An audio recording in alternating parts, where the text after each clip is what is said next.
दक्ष police news, पहिले खाकी मग बाकी।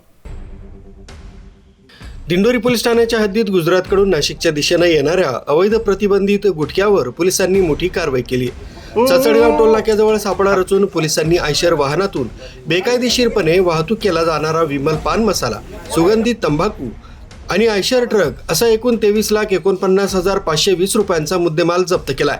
या कारवाईत एका चालकालाही ताब्यात घेण्यात आले। गुप्त बातमीच्या आधारे सापळा रचला असता मिळालेल्या माहितीनुसार सुरत, गुजरात इथून आयशर वाहनातून महाराष्ट्रात विक्री तसंच साठवणुकीसाठी बंदी असलेला विमल पान मसाला आणि सुगंधित तंबाखू पेठ रोडवरून नाशिककडे नेली जाणार असल्याची गुप्त माहिती पोलीस निरीक्षक भगवान मथुरे, सहाय्यक पोलीस निरीक्षक सोपान राखोंडे यांना मिळाली होती।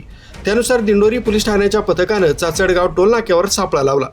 पेठ बाजूकडून आलेल्या संशयित आयशर ट्रकला गुरुवारी रात्री 12:15च्या सुमारास थांबवून पाहणी केली असता त्यात मोठ्या प्रमाणात बंदी असलेला विमल पान मसाला आणि V1 सुगंधित तंबाखूचा साठा आढळून आलाय।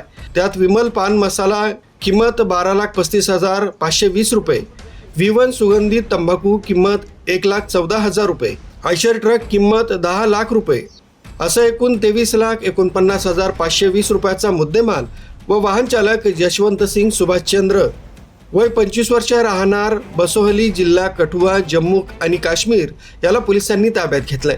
हा माल सुरतवरून नाशिककडे नेत असल्याचं प्राथमिक तपासात चालकानं कबूल केलंय। सदर कारवाई दिंडोरी पोलीस ठाण्याचे सहाय्यक पोलीस निरीक्षक राखोंडे, पोलीस हवालदार साबळे, पोलीस हवालदार कहाटे, पोलीस शिपाई भामरे आणि होमगार्ड भरसट यांच्या पथकानं समक्ष पार पाडली आहे। पुढील तपास दिंडोरी पोलीस करीत आहे।